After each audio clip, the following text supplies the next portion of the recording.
अब वक्त हो गया है शतबान का।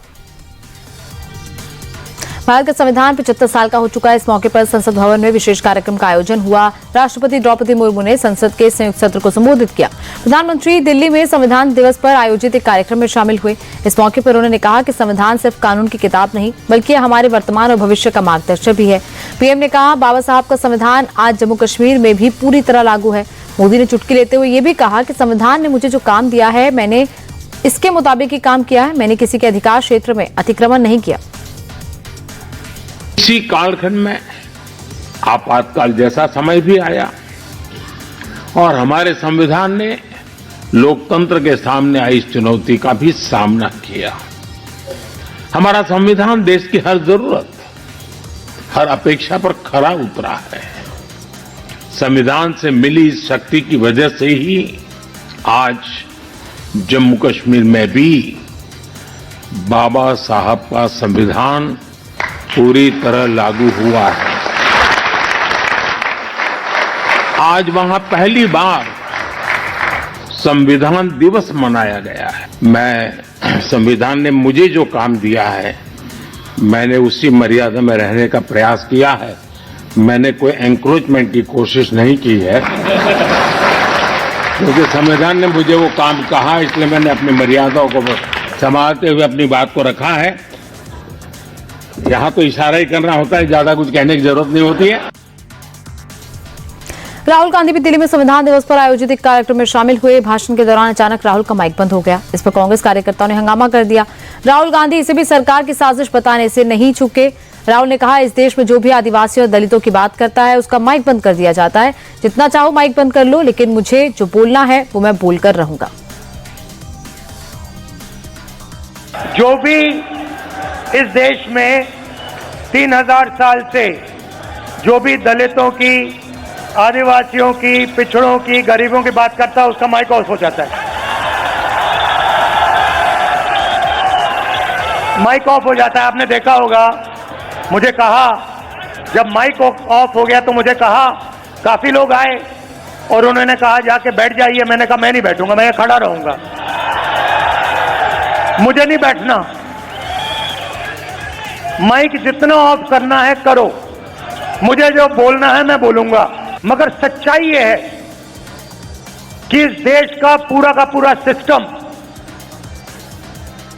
पिछड़ों, दलितों और आदिवासियों के खिलाफ खड़ा हुआ है। एक और संविधान दिवस मनाया जा रहा था तो दूसरी ओर आम आदमी पार्टी अपना 12वां स्थापना दिवस मना रही थी। पार्टी के राष्ट्रीय संयोजक अरविंद केजरीवाल ने इस मौके पर कार्यकर्ताओं को संबोधित किया और दिल्ली में अपनी सरकार की उपलब्धियां गिनाई। केजरीवाल ने कहा कि आम आदमी पार्टी के सत्ता में आने से लोगों के अंदर एक उम्मीद जगी थी कि सरकार भी कुछ कर सकती है। केजरीवाल ने कहा कि मेरे जीतने या हारने से कोई फर्क नहीं पड़ता, लोगों की उम्मीदों की हार नहीं होनी चाहिए। देश की राजधानी का क्या होगा, 2 करोड़ लोगों का क्या होगा। आज आम आदमी पार्टी ने पूरे देश के अंदर एक उम्मीद पैदा की है। पहले उम्मीद खत्म हो गई थी लोगों को कि सरकार कुछ करेगी। बस एक बार इससे नाराज होते थे उसको वोट दे देते थे, उससे नाराज होते थे। उस उम्मीद का क्या होगा जो आम आदमी पार्टी ने पूरे देश के अंदर जगाई है। केजरीवाल जीते हारे ये छोटी बात है। केजरीवाल यहाँ पे सत्ता के लिए नहीं आया, सीएम बनने नहीं आया। 2 बार सीएम की कुर्सी पे लात मारी है बिना किसी दबाव के अंदर। महाराष्ट्र में महाजीत के बाद महायुति में नए मुख्यमंत्री को लेकर खींचतान चल रही है। फडणवीस या शिंदे, इस पर अभी तक तस्वीर पूरी साफ नहीं हुई है। इसी बीच मोदी सरकार में मंत्री और बीजेपी के सहयोगी रामदास अठावले ने कहा कि बीजेपी हाईकमान ने देवेंद्र फडणवीस के नाम पर मोहर लगा दी है। अठावले ने दावा किया कि बीजेपी के इस फैसले से एकनाथ शिंदे थोड़े दुखी हैं, लेकिन उन्हें ये बात समझनी चाहिए कि बीजेपी को 132 सीटें मिली हैं, इसलिए सीएम पद पर उनका हक बनता है। मेरे मन की ये बात है कि अगर एकनाथ शिंदे साहब को डिप्टी सीएम बनना उनके लिए ठीक नहीं होगा तो केंद्र में आकर मंत्री बन सकते हैं, या फिर वहाँ रहना है तो वहाँ डिप्टी सीएम पद पर रहने में कोई दिक्कत नहीं है। जिस तरह देवेंद्र फडणवीस भी मुख्यमंत्री 5 साल रहे थे और वो एकनाथ शिंदे जी के नेतृत्व में डिप्टी सीएम बने थे, तो इसमें से महाराष्ट्र के विकास के लिए मतलब निर्णय लेने की आवश्यकता है। तो इसमें कोई न कोई तो फैसला माननीय एकनाथ शिंदे साहब ने जल्दी लेना चाहिए, ऐसा मुझे लगता है। मुझे लगता है कि एनसीपी के अजीत दादा पवार जी ने तो खुलकर देवेंद्र फडणवीस जी के नाम को सपोर्ट किया है और अजीत दादा पवार जी ने बोला कि मैं सीएम पद के रेस में नहीं हूँ, क्योंकि उनको मालूम है कि बीजेपी की कितनी सीटें 132 सीट चुनकर आई है।